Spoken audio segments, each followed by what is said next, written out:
হাওরের বিস্তীর্ণ জলরাশি। বর্ষা এলে বছরের ৬ থেকে ৭ মাস পানিতে ডুবে থাকে চারপাশ।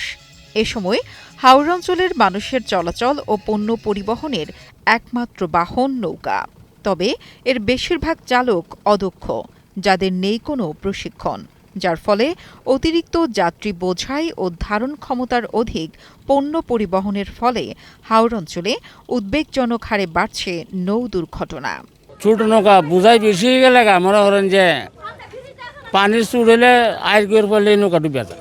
নৌকার যে মাঝি মানে সারঙ্গের কাতিরে নৌকা অনেক সময় এই বন্যার কাতিরে নৌকা অনেক সময় ডুবে যাবার সম্ভাবনা থাকে। তো সারং যদি ঠিক মতন বইটাটা সঠিকভাবে দূরে না রাখতে পারে তখন নৌকাটা অ্যাক্সিডেন্ট হবার সম্ভাবনাটা বেশি থাকে। সুনামগঞ্জের মধ্যনগর উপজেলার টাঙ্গুয়ার হাওর পণ্য ও যাত্রী পরিবহন, মাছ ধরা ও পর্যটনের সাথে জড়িত মানুষদের একমাত্র অনুষঙ্গ নৌকা। তীব্র স্রোত, ধারণ ক্ষমতার অতিরিক্ত লোড নেয়া বা ঝড়ের কবলে পড়ে নৌ দুর্ঘটনায় প্রায়ই ঘটে প্রাণহানি।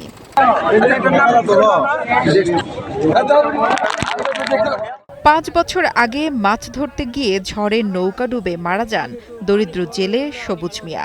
মৃত্যুর সময় রেখে যান স্ত্রী ও এক সন্তান।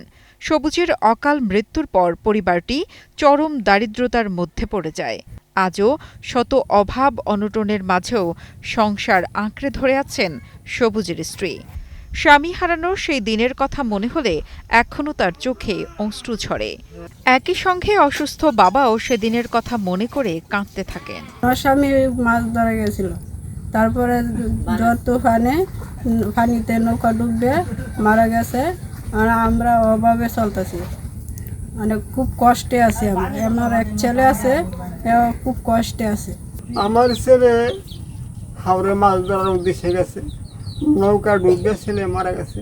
ছেলে মারা যাওয়ার পরে আমার পরিবারটা বিরাট ধরনের অসহায়। আমরা খাইতে পারছি না, পড়তে পারছি না, নানা ধরনের। বর্তমানে আমি নিজে অসুস্থ, আর ছেলেকে হারাই আমরা সবই হারিয়ে গেছি। জীবনের সব আয়োজন এখানে একসাথে।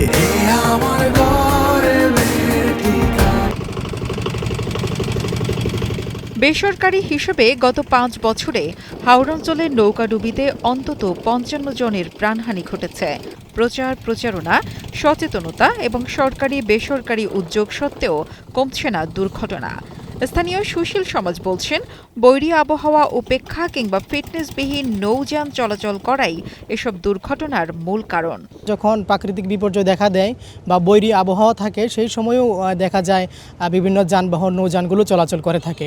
তো এই বিষয়টি যদি একটু অ্যাভয়েড করা যায়, যে প্রাকৃতিক দুর্যোগ যখন থাকে বা বৈরী আবহাওয়া থাকে, তখন যদি নৌযানগুলো চলাচল বন্ধ রাখা যায়, তাহলেই অনেকটা এই ধরনের দুর্ঘটনা থেকে আমরা রক্ষা পেতে পারি।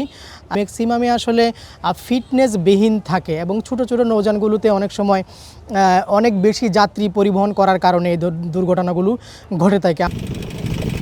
স্থানীয়ভাবে তৈরি করা এসব নৌকায় থাকে না ধারণ ক্ষমতা পরিমাপের কোনো ব্যবস্থা। ফিটনেস না থাকা নৌযান স্রোত ও ঝড়ে দুর্ঘটনার শিকার হয় প্রায়। চালকদের অসতর্কতা ও নৌযানের ব্যবস্থাপনা সম্পর্কিত অজ্ঞতা ডেকে আনে জীবন কেড়ে নেয়া দুর্ঘটনা। এখানে যে মেন সমস্যাটা সেটা হচ্ছে জনগণের যে সচেতনতা, সেটার একটা অভাব রয়েছে। রাতের বেলা যখন ৮টা-৯টার পর যখন নৌকাগুলো চলে, তখন সাগর তো অন্ধকার থাকে, যার ফলে উত্তাল ঢেউ এবং বাতাসের কারণে অবশ্যই নৌকাগুলো উল্টে যায়। পাশাপাশি আমাদের নৌকার যে ফিটনেসগুলো আসলে যেহেতু এগুলো লোকালি তৈরি করা হয়, এগুলো ফিটনেসটা খুব একটা ভালো থাকে না, যার ফলে দেখা যায় মানুষের নৌকা ছোট, কিন্তু দেখা যাচ্ছে সেখানে একটা ছাউনি করে দিল, বাতাসের কারণে সেটা ব্যালেন্স হারিয়ে অনেক সময় সেটা উল্টে যায়। এইসব কারণে মূলত আমাদের এই দুর্ঘটনাগুলো হচ্ছে। তো আমরা আশা রাখবো যারা যাত্রীবাহী নৌকা মূলত যারা যাতায়াত করে থাকেন, যাদের দিনের বেলায় যখন পরিবেশ শান্ত থাকে, এই সময়টাতে যদি তারা যাতায়াত করেন, তাহলে এই দুর্ঘটনাটা আসলে মোকাবেলা করা সম্ভব হবে। আর রাতের বেলা যত সম্ভব চেষ্টা করতে হবে যাতে যাতায়াতটা অ্যাভয়েড করা যায়।